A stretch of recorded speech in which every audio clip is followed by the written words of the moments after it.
नमस्कार दोस्तों, किस्से कहानियाँ में आप सभी का स्वागत है।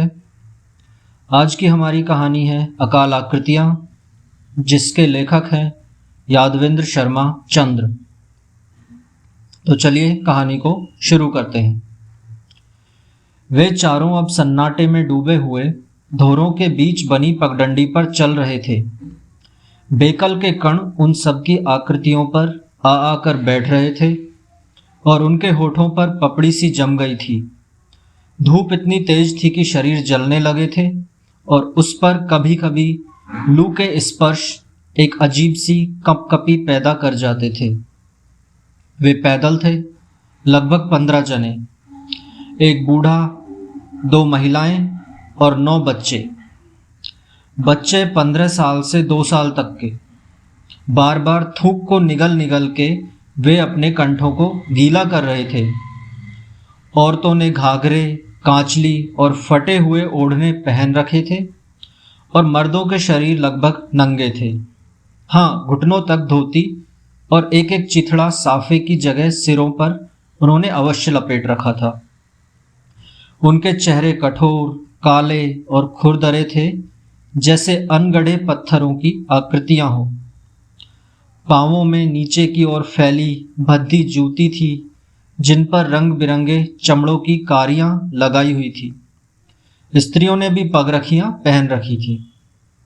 एक मर्द और एक औरत के कंधे पर बच्चे बैठे थे। 2 औरतों ने सिरों पर ईंधनियां रखी हुई थी, उन पर ओड़ियां टिकाई हुई थी। उनमें चिथड़े, हांडियां, रसोई बनाने का तवा, चकला, बेलन आदि भरे हुए थे। मगला उस परिवार में सबसे बूढ़ा व मुखिया था। लगभग 80-85 साल का, एकदम काजल सा काला और अस्थि पंजरवत, खूब लंबा। तारों के उजास में देख ले तो आदमी का कलेजा मारे डर के मुंह को आ जाए। काले चेहरे पर सफेद खिचड़ी सी भद्दी दाढ़ी, आंखें धसी और डरावनी सी जैसे बिल्ली की। मुंह में दांत नहीं, बोले तो सुराख लगे। अपनी सारी उम्र वह इतने बड़े परिवार के दायित्व को संभाले रहा, सुख दुख का बोझ वहन करता रहा, हर संकट में आगे रहा और आज भी सूखे से घबरा कर शहर की ओर चला तो अपने बलबूते पर। उसे हौसला था कि वह अपने परिवार को भूखों नहीं मरने देगा, चाहे वह स्वयं भूख से मर जाए। उसने अपनी आंखों पर हथेली की ओट करके दूर दूर तक नजरें दौड़ाई। धोरे, सिर्फ धोरे, छोटे मोटे धोरे, लहरियादार धोरे, बीच बीच में भटके यात्री सा कोई कोई खेजड़े का पेड़, कहीं कहीं नंगी नंगी सी बोटी या वैसा ही विरूप कोई जाल का पेड़। इन सब के बीच कमेड़ी की कुहू कुहू। डोकरी ने अपने फटे हुए पल्लू को सिर पर खींचा। उसके सिर पर चांदी का बोर था, जिसकी नक्काशी में मैल जम गया था। बुढ़िया की आकृति पर गहरी झुर्रियां थी, जैसे गीली मिट्टी में गहरी गहरी लकीरें बना दी गई हों। उसकी पल्लू बार बार डाल रही थी। उसके दाएं हाथ में एक लाठी थी। पांवों के साथ वह भी उठ रही थी। मगला की वह धर्मपत्नी थी। डोकरी ने मेघहीन नीले आकाश की ओर देखा। उसकी थकी हारी आंखों में अजीब सा पीड़ा भरा खालीपन भर आया।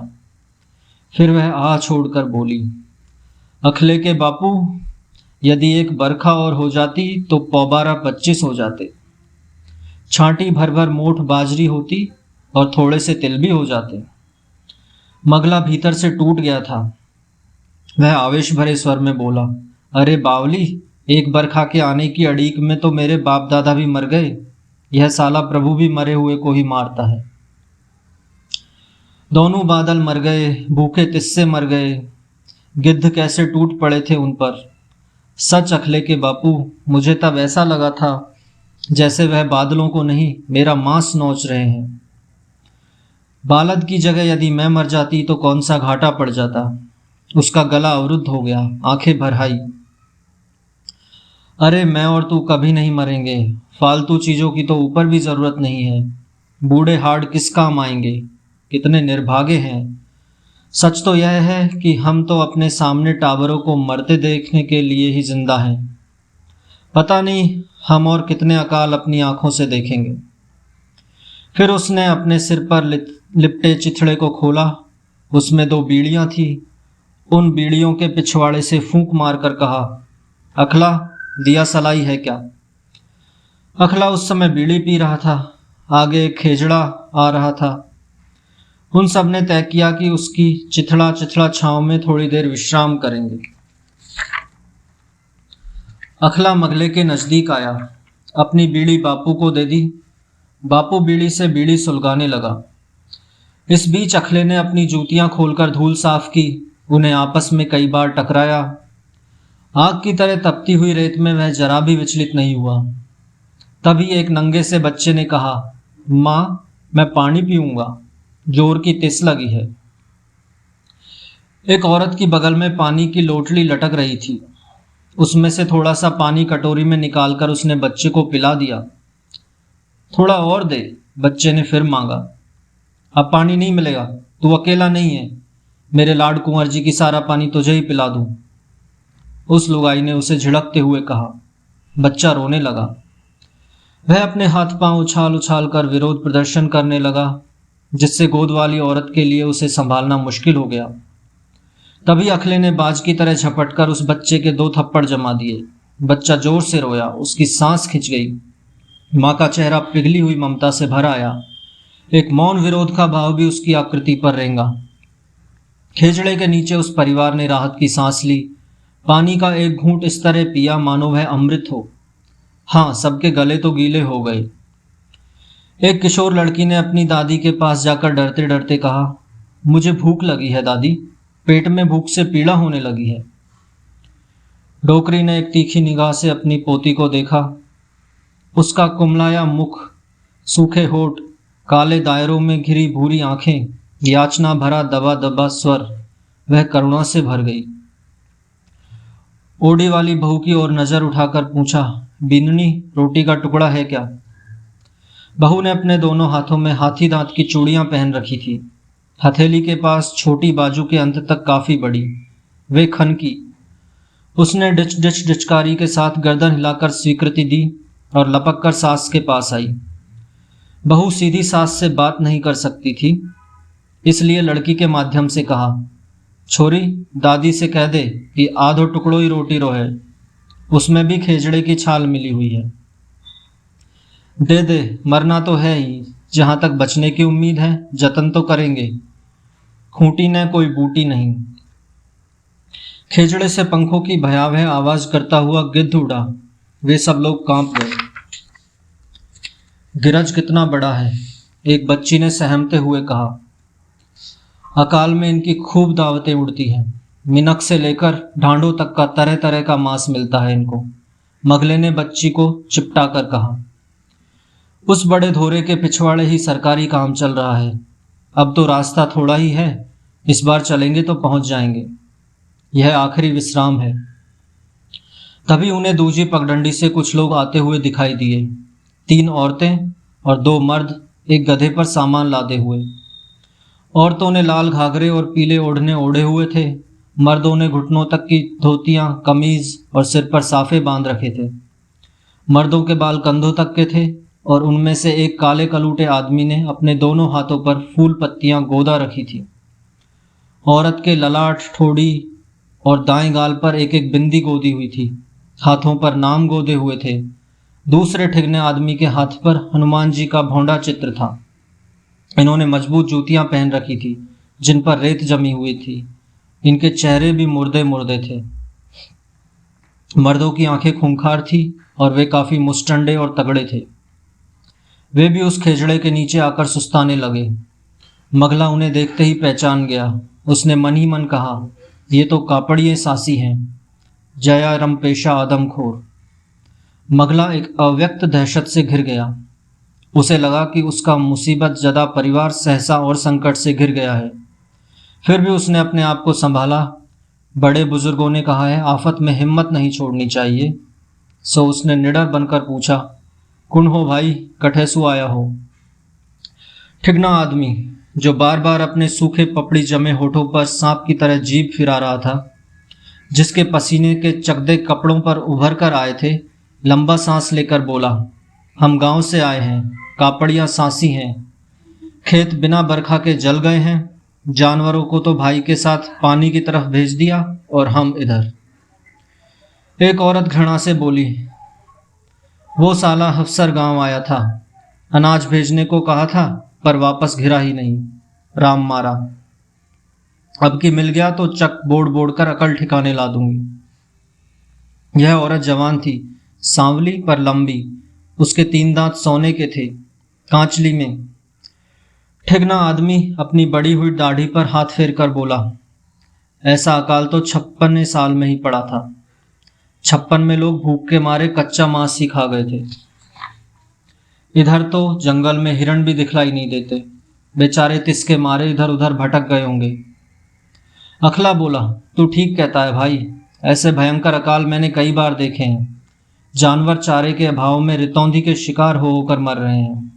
गांव के मुसलमान तो भूख के मारे चोरी छुपे मरी हुई गायों का मांस खा गए और हिंदू लोग देखकर भी अनदेखा कर गए।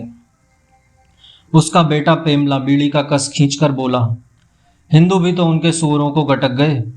उसने दुख से आह भरी और धूल कणों में लिपटे हुए पसीने को हथेली से पोंछकर कहा, मुझे तो यह डर लगने लगा है कि कहीं इंसान ही इंसान को ना खा जाए। काला सांसी, जिसके 2 दांत टूट गए थे, पेमले से बीड़ी लेकर पीने लगा। पेमला उसे इनकार नहीं कर सका। उन कापड़ियों सांसियों का आतंक हर गांव खेत में फैला हुआ था, आज से नहीं बरसों से, राजाओं के जमाने से। बीड़ी पीकर दूसरा काला सांसी बोला, भूख डाकण होती है, किसी को सांचेली डाकण देखनी हो तो इस अकाल में देखे, अकाल के बिखे में देखे। हर लुगाई डाकण और हर मर्द डाकी हो जाता है। हमारे गांव में तो एक बढ़ई ने अपनी लुगाई को रोटी के लिए जान से मार डाला। आधी रोटी थी और 7 दिनों की भूख। मियाँ बीवी का रिश्ता खत्म, दोनों अनजान हो गए। जब लाश बासने लगी तब लोगों ने इस कांड का पता चला। मजेदार बात तो यह थी कि रोटी का एक छोटा सा टुकड़ा तो उस लुगाई की मुट्ठी में तब भी बंद था। मगला आकाश की ओर देखकर बोला, ऐसे जीने में कोई भद्रक नहीं। सोने के दांतों वाली लुगाई घृणा से आंखें तरेर कर बोली, अरे चौधरियों, जब मेहनत मजूरी से रोटी नहीं मिलेगी तब लूट खसोट करके ही खाएंगे, भूख से तो नहीं मरा जाएगा। फिर इस नित के अकाल को सहते सहते तो हार गए। हर दूजे तीजे साल अकाल, अकाल क्या सबका काल हो रहा है। मगला ने कोई जवाब नहीं दिया। वह जानता था कि इनसे अधिक बातचीत करना अच्छा नहीं है, इनका क्या भरोसा, बोलते बोलते झगड़ पड़े। मांस खानियां हैं ये कापड़ियां सांसी, राजाओं के राज में इन्हें तलवार का डर तो था, पर अब तो ये किसी को कुछ समझते ही नहीं। ये तो यहाँ से चले जाएं तो चोखा। थोड़ी देर के लिए गहरा सन्नाटा छा गया, तेज धूप में ठहरा ठहरा सन्नाटा। कोई डोड कोवा बोल गया अपनी भरी काँव काँव। सन्नाटा मानो थरथरा उठा। एक धोरे के बिल में से कांटा चूहा निकला और तेजी से भागकर गायब हो गया। मगला ने इस बीच यह पता लगा लिया कि पानी की लौटड़ी बहू ने छुपा ली है या नहीं। उसने देखा कि बहू ने उसे अपने घेरदार घाघरे में छुपा लिया था। इन सांसियों का क्या भरोसा, ये पानी छीन ही लें। ठिगना सांसी बोला, सुना है यहाँ से आगे राहत का काम खुला है, अनाज भी बांटा जा रहा है, मजूरी भी मिल रही है। मगला ने झट से कहा, हाँ हाँ भाई, अच्छा, राम राम। दूसरी सासण लुगाई जो जवान थी बोली, रोटी का टुकड़ा है क्या? अखला बीच में ही त्वरा से आह छोड़कर बोला, छाल खा खा कर मन को राजी कर रहे हैं, 1-2 बार तो फाक की पत्तियां भी चबाई हैं, मरते हुए क्या करें। जब बात का सिलसिला बिल्कुल बंद हो गया तो कापड़ियां सांसी मजबूर होकर चले गए। मगले ने उन्हें पीछे से हाथ जोड़े, पीछा छूटा। ये मिनक जून में राक्षस हैं। देख अखला, अपन लोग तो शहर कानी ही चलेंगे, जाट के जाए हैं, 2 रोटी कमा लेंगे। इधर नहर पर ये सांसी, बावरी, ओड, भाट, राजपूत, जाट सगले लोग जमा हुए हैं। इनके साथ अपना निभाह नहीं होगा। फिर इन जयारम पेशा लोगों के साथ रहते हुए मुझे भय लगता है। तुझे मालूम नहीं, एक बार अकाल के दिनों में ये औरतें एक खेत में घुस गई थी और खेत के रखवाले को पटक कर चक्के बोदकर अधमरा कर दिया था। फिर उसकी झोंपड़ी लूट ली थी। भूख में ये बड़े खतरनाक हो जाते हैं। जैसी तुम्हारी मर्जी, अखले ने जवाब दिया। वे लोग चल पड़े। नहर की खुदाई पर हजारों अकाल पीड़ित इकट्ठे थे। चलती धूप भावों में ये लोग रंग बिरंगे चिथड़े पहने हुए अधिकारियों के चारों ओर मक्खियों की तरह भिन भिना रहे थे। अखले ने मगले से कहा, बापू, यहाँ बहुत काम है, हजारों लोग हैं। यदि ये भूखे मरेंगे तो हम भी भूखे मरेंगे। देख कोई काम धंधे का जुगाड़ हो तो।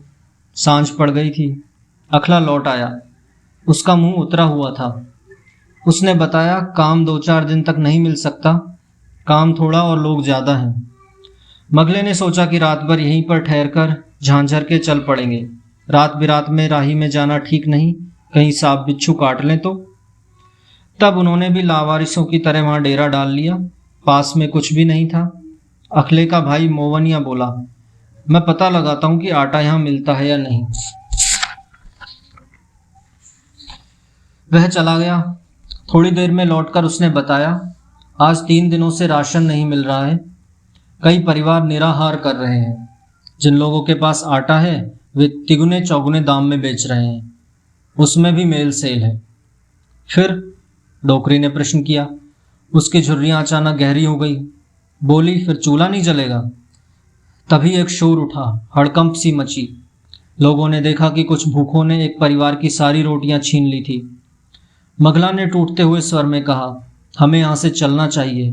यहाँ चूल्हा जलाना भी खतरे से खाली नहीं है। वे लोग चल पड़े। काले ओढ़ने सी रात उतर आई थी। तारों के उजास में वे पगडंडी पर बढ़ रहे थे। थोड़ी दूर पर कुछ फोक के पौधों की ओट में एक परिवार बैठा था। वह आग जलाकर कुछ पका रहा था। वे लोग उनके पास गए तो उन्हें आग के उजाले में मालूम हुआ कि वह भी विखे का मारा एक परिवार है, दुर्भिक्ष के भीषण अत्याचार से पीड़ित और भूखा।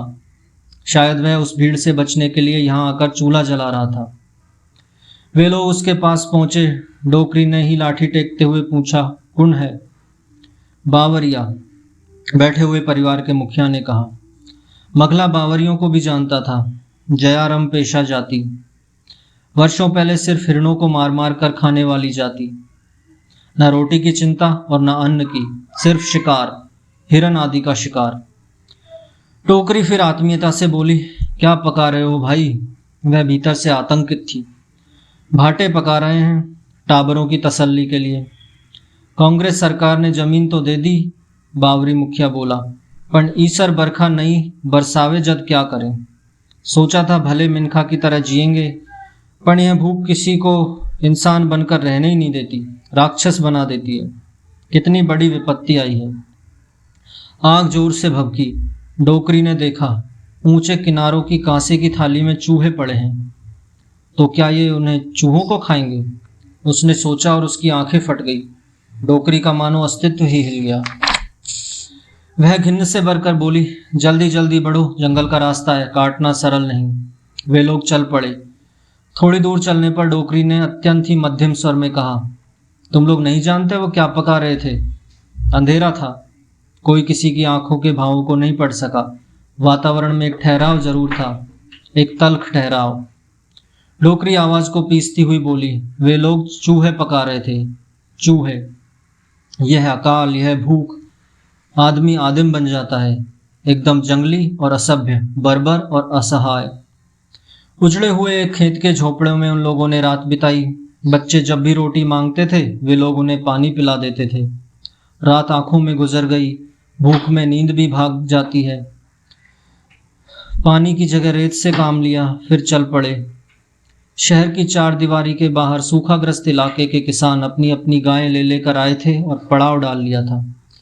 उन्होंने एक टूटे खंडहर के पिछवाड़े डेरा डाला। इस खंडहर से थोड़ी दूर पर आबादी थी। एकाएक अखला चिल्लाया, बापू इधर आ, देख कीड़ियां चींटियां आ जा रही हैं। वहां अखला खड़ा था। वह चींटियों की जमीन थी, कीड़ी नगरा। वे सब सुनते आए थे कि जहां कीड़ी नगरा रहता है वहां ढेर सारे अनाज के दाने होते हैं। मगला ने अखले की बात की पुष्टि की और तुरंत ही उस जमीन की खुदाई शुरू कर दी। कुछ दाने निकले। उनके बच्चों ने वे दाने कबूतर की तरह चुग लिए। मगला उन बच्चों को देख रहा था। उसकी अथाह वेदना से भरी आंखों में जैसे एक सवाल था कि कितने अकाल उसे और भोगने हैं। और कितनी बार उसे आदमी को राक्षस बनते देखना है, कितनी बार, कितनी बार। डोकरी ने आकर उसे झंझोड़ा। क्या मुंह ढीला करके बैठे हो? जाओ, इन चूड़ियों को बेचकर आटे का बंदोबस्त करो। सुना है यहाँ सरकार की तरफ से अनाज भी बांटा जाता है। बूढ़ा अपनी नंगी हड्डियों पर हाथ फेरता हुआ उठा। उसने दुखी मन से अपनी बहू की चांदी की चूड़ियां ली और चल पड़ा। ये चूड़ियां उसकी जवानी की निशानी थी। एक बार अच्छी खेती हुई थी, तब ये लाकर अपनी बहू को पहनाई थी और आज उसका दिल भर आया। उसने सोचा कि पहले उस जगह जाए जहां उसे कुछ काम मिल जाए। यदि उसे मजूरी मिल जाती है तो वह इन चूड़ियों को नहीं बेचेगा। इन चूड़ियों के साथ वह कहीं भीतर से जुड़ गया है। यह सोचता सोचता वह एक स्थान पर पहुंचा जहां भीड़ जमा थी। वहां रोटियां बांटी जा रही थी, एक एक आदमी को 4-4। ये रोटियां किसी अनाज के व्यापारी ने अपने ओर से बंटवाई थी। एकाएक चिथड़ों में लिपटी एक औरत का नंबर आया। मगला भी कुछ देर तक सोचता रहा कि वह चौधरी खानदान का है, गांव में उसके घराने की इज्जत है। क्या उसके परिवार वाले खैरात की रोटियां खाएंगे? कुछ देर तक सोचने के बाद वह भी लाइन में खड़ा हो गया। 4 रोटियां चिथड़े वाली उस औरत की गोद के 6 साल के बच्चे की। उस औरत ने उन रोटियों को अपने एक पल्लू में डाला। वह कंकालवत नारी एक पल खड़ी रही। उसकी आंखों में आदिम भूख थी, झपटने की प्रवृत्ति थी। उसने कुछ नहीं कहा और उसकी नजरें बता रही थी कि वह कई दिनों की भूखी थी। सहसा वह रोटियों पर झपट पड़ी। उसने एक साथ बहुत सी रोटियां उठा ली। कई लोगों ने उसे घसीट कर दूर फेंक दिया, फालतू चीज की तरह। तभी बच्चा गोद में से उछल गया। लोगों ने देखा कि बच्चा मरा हुआ है। नीच पिशाचनी, कितनी बेईमान है, एकदम चंडालिनी, आवाजें आने लगी। मगला का शरीर पसीना पसीना हो गया। उसने भी उसे मनी मंडायन कहा। पुलिस ने उसका घेराव कर लिया, पर वह इत्मीनान से रोटियां खा रही थी। फिर उसका नंबर आया, उसे भी 4 रोटियां मिली। वह सोचता रहा, फिर एकांत स्थल में आ गया। उन रोटियों को टुकुर टुकुर देखता रहा बहुत देर तक। उसे अपना भूखा परिवार याद आया। भूखे बच्चे जैसे उसका घेराव करते रहे। पर कई दिनों का भूखा मगला अकाल को गालियां देता हुआ, सभी से अजनबी बनता हुआ, संबंधों को निगलता हुआ, जिम्मेदारियों को नकारता हुआ वे 4 रोटियां खा गया। जहां रोटियां बट रही थी वहां भीड़ में उत्तेजना भरा शोरगुल मच गया। मगला ने पेट पर हाथ फेरते हुए उस ओर देखा। उसे हजारों दहशतजदा आंखें पथराई पथराई सी लग रही थी। दूसरी ओर पुलिस वाले अपनी लाठियों को गति दे रहे थे।